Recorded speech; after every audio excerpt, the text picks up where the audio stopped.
सबसे पहले ख़त के ऊपर तहरीक इंसाफ का मौक़िफ़ और रद्द-ए-अमल तो सामने आ चुका है। तहरीक इंसाफ को क्या कुछ सियासी फ़ायदा हो रहा है? ये खत जो है, ये सारा जो पाकिस्तान तहरीक इंसाफ के खिलाफ, इमरान खान साहब के खिलाफ और हर वर्कर, हर पीटीआई के हमारे साबका एमएनए, एमपीए, मिनिस्टर्स जितने भी थे, सेनेटर, उनके खिलाफ जितनी कार्रवाइयां की गई, उसके ऊपर मोहर सबत कर दिया इस लेटर ने कि अदालतों को किस तरह यरगमाल बनाया जाता है। उस लेटर के अंदर जो सबसे अहम चीजें हैं वही हैं, एक तो इन जजेस के जो हैं वो ब्रदर इन लॉ, उनके जो बच्चे हैं उनको अगवा किया गया।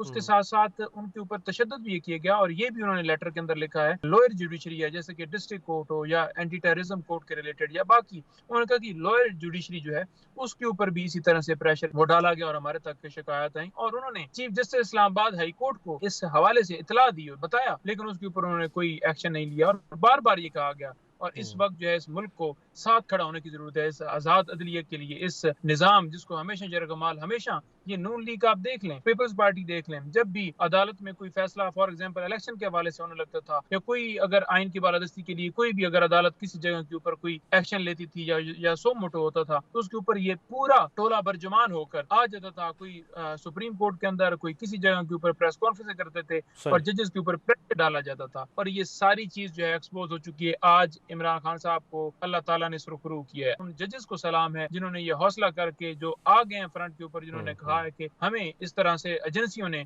धमकाया और फैसले अपनी मर्जी से करवाने के लिए प्रेशर डाला गया, लोगों को उठाया गया, उनके ऊपर, उनकी फैमिली के ऊपर तशद्दुद किया गया। और उन्होंने ये बात भी की कि खुफिया कैमरे जो हैं उनकी रिहाइश के ऊपर, जहाँ बल्ब के अंदर कैमरे लगाए गए, जिससे वीडियो रिकॉर्डिंग्स करके उनकी प्राइवेसी के ऊपर हमला करके उनकी प्राइवेट वीडियोस रिकॉर्ड करके ब्लैकमेलिंग का जो ये प्रोसेस था।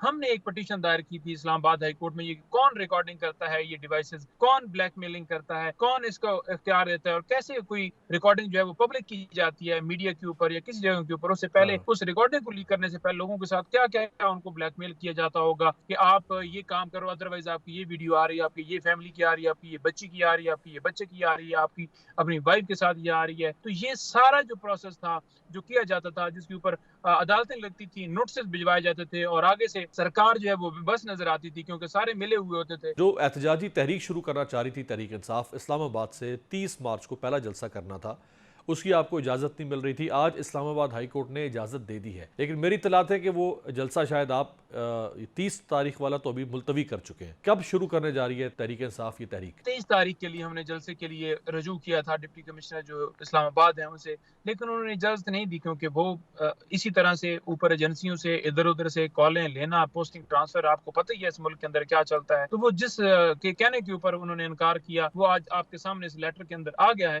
तो उन्होंने इनकार किया, हम इस्लामाबाद हाई कोर्ट में आए और हमने कहा कि 30 तारीख को हमें इजाजत दी जाए। इस्लामाबाद हाई कोर्ट ने 2 दिन के अंदर हमारी दरखास्त डिसाइड करने का हुक्म दिया था डिप्टी कमिश्नर को, लेकिन उसने इनकार कर दिया। अब हुँ। इस्लामाबाद हाई कोर्ट में आज फिर बहाना बनाने की कोशिश की गई, और सरकार की तरफ से जो वकील पेश हुए थे उन्होंने कहा कि मैं मुशावरत के लिए टाइम दे दें, मैं पूछ लेता हूँ। उन्होंने कहा जी, अदालत ने कहा, क्योंकि अदालत के सामने वो लेटर कल वाला आया हुआ था, चीफ जस्टिस ही समाअत कर रहे थे, उन्होंने कहा जी मैं डायरेक्शन देता हूँ। क्यों भाई? उन्होंने कहा जी कि वहां पर मामला ये है कि यहाँ पर दहशतगर्दी हो रही है, चीन हमारे जो हमसाया दोस्त मुल्क है, उसके जो लोग हैं, कल जो अब शाम में हमला हुआ है, तो सही। उन्होंने कहा जी कि आए रोज इस तरह की सूरत हाल है, तो दहशतगर्दी, उन्होंने कहा जी कि दहशतगर्दी वाला मामला बिल्कुल है, सारी चीजें हैं, लेकिन जलसा जो है उसको होना चाहिए, और क्यों उसको आप कर रहे हैं, तो उसके ऊपर उन्होंने डायरेक्शन दी। अब देखते हैं कि डिप्टी कमिश्नर उसके ऊपर क्या करता है, या तौहीन अदालत की कार्रवाई की जाती है या नहीं की जाती है। उसी तरह से टोपी ड्रामा किया जाता है कि इस डिप्टी कमिश्नर को अंदर डाल दो, और डिप्टी हाँ। कमिश्नर फिर फिरते हैं और वो आईसी में जाते हैं, और फिर अपना जो उनको सजा हुई होती है उसके ऊपर स्टे ले लेते हैं कि उनके ऊपर वो सजा उनको जो है वो दी गई है वो इम्प्लीमेंट ना की जाए। तो इस तरह से ये पहले भी मुल्क के अंदर होता रहा है। अब देखते हैं, आज फुल कोर्ट, आपने खुद ही बताया कि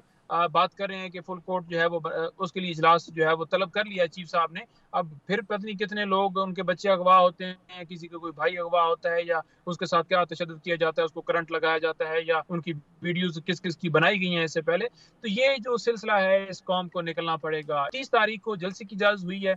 अब देखते हैं उसके ऊपर एनओसी जारी करने के हवाले से डिप्टी कमिश्नर क्या कहते हैं। मौलाना फजल रहमान ने तो अपनी एहतजाजी तहरीक शुरू कर दी है धांधली से मुतालिक, और उन्होंने अपना पूरा शेड्यूल बता दिया है कि वो किस तारीख को कहां पे प्रोटेस्ट या रैली निकालने जा रहे हैं। तो क्या कोई ऐसा वक्त आ सकता है कि मौलाना और तहरीक इंसाफ, चूंकि बाकी तमाम इख्तलाफात अपनी जगह, लेकिन एक नुक्ते पर मुतफिक है और वो धांधली का नुक्ता है, तो क्या मौलाना के साथ अब चल सकते हैं कहीं इस मामले पर? देखिए, एक नुक्ते की हद तक अगर बात की जाए तो इसी हवाले से पहले भी मुशावरत हुई थी, लेकिन मौलाना साहब शायद दरमियान में वो सीटों वाला कोई मामला सेनेट और वो चल गया था, तो वो जरा स्लो हो गए थे। बात यह है कि इस वक्त मामला ये है कि अवाम का जो मैंडेट है वो वापस करने के लिए हर एक बंदे को जिहाद करना पड़ेगा और पूरा मुल्क निकले। जब कप्तान कॉल दे पूरे मुल्क को निकलना चाहिए इस मैंडेट की वापसी के लिए, अदलिया की आजादी के लिए। अब ट्राइब्यूनल बनाए गए हैं। ट्राइब्यूनल है ट्रक की बत्ती जो सिर्फ लगाई गई है, रोड्स के ऊपर निकलना, सड़कों के ऊपर आना, यही वाहिद हल है इस मुल्क के अंदर। तहरीक इंसाफ बाकी जमातें जो इस नुक्ते पर आपके साथ हैं उनसे रब्ता करेगी, खासतौर पे सिंध के अंदर, जैसे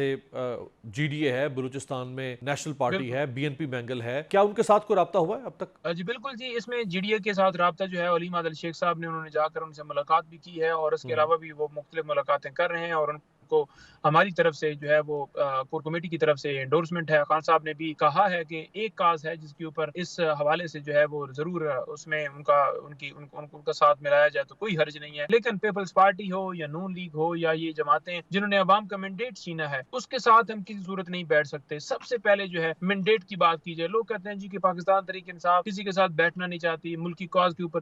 मुल्क की कॉज के ऊपर सबसे बड़ी चीज ये है कि जिसको अवाम ने मुंतखब किया उसे आने दें, क्योंकि जितनी दफा आपने हुकूमत की है, आपने मुल्क का बेड़ा गर्क किया है, सिर्फ आपने अपनी जायदादें बनाई हैं, आप करप्ट हैं, आप चोर हैं, आप डाकू हैं, आपने मुल्क लूटा है। तो मुल्क की काज के लिए सबसे जरूरी चीज ये है कि आप अवाम की राय की कदर करें और उनको कहें कि जिसको अवाम ने वोट दिया है वो आए, ताकि वो मुल्क आगे लेकर जाए। बुशरा बीबी और इमरान खान दोनों से मुतल्लिक, खासतौर पर बुशरा बीबी, अभी हालिया जो कल खबर आई कि उनकी भी जान को शायद खतरा है और इमरान खान साहब की जान को खतरा, वो फरमा रही हैं। क्या इत्तलात हैं तहरीक इंसाफ के पास? क्या ऐसी ठोस सबूत हैं जिसकी बुनियाद पर आप कह रहे हैं कि हाँ दोनों की जान को खतरा है? एक तो हमने इस्लामाबाद हाई कोर्ट के अंदर दरखास्त दी थी खान साहब के महफूज खाने के हवाले से, आज तक उसके ऊपर फैसला नहीं हुआ। बुशरा बीबी साहबा जो हैं उनके हवाले से अगर बात की जाए तो उनको खाने में मिलाकर एसिड दिया गया जिससे उनकी तबीयत जो है नासाज हो गई, और उसके ऊपर हमने कहा कि उनका डॉक्टर जो है वो जाकर चेक करे, लेकिन उसकी इजाजत क्यों नहीं दी गई? उनका डॉक्टर क्यों नहीं चेक कर सकता? तीसरी ये चीज है कि राना सनाउल्लाह हो या मरीम औरंगजेब हो, उसके बयान आप उठा के दे लें। राना सनाउल्लाह कहता है कि ये आदमी फितना है और जब तक ये रहेगा, जिसका वजूद है, तब तक हमारा मुल्क नहीं जा सकता। मरीम औरंगजेब है वो कहती है कि इस फितने का सर जो है वो कलम करना चाहिए। तो ऐसी स्टेटमेंट्स इन्होंने अभी दी हैं। इससे पहले भी राना सनाउल्लाह ये स्टेटमेंट देता रहा है जिसके ऊपर खान साहब ने ये कहा था कि मेरे ऊपर हमला हुआ तो ये जिम्मेदार होगा शहबाज शरीफ होगा। तो ऐसी सूरत हाल के अंदर कि जब वो दरखास्त देने के लिए जाए, उनकी दरखास्त न एक्सेप्ट की जाए, उनके ऊपर हमला हो चुका हो, 2 हमले हो चुके हो, जुडिशियल कम्प्लेक्स भी उनके ऊपर हमला हुआ, उनकी जान जो है, जिनकी कस्टडी के अंदर वो है, जिन्होंने केसेस बनाए हुए हैं, जिनकी अपॉइंट किए हुए आज advocate general Islamabad high court में साइफर केस के अंदर पेश ही नहीं हुए, जिनके लगाए हुए अफसरान जो हैं वो सिर्फ और सिर्फ कार्रवाइयां कर रहे हैं, वारंट निकाल रहे हैं, हमारे लोगों को जेलों में डाला हुआ है, जिनकी आज हुकूमत है, सो कॉल्ड हुकूमत है, तो वो किस तरह से हम उनसे रख सकते हैं उम्मीद कि कोई वो अच्छा काम करेंगे या हम उनसे हमें कोई अच्छे की उम्मीद होगी।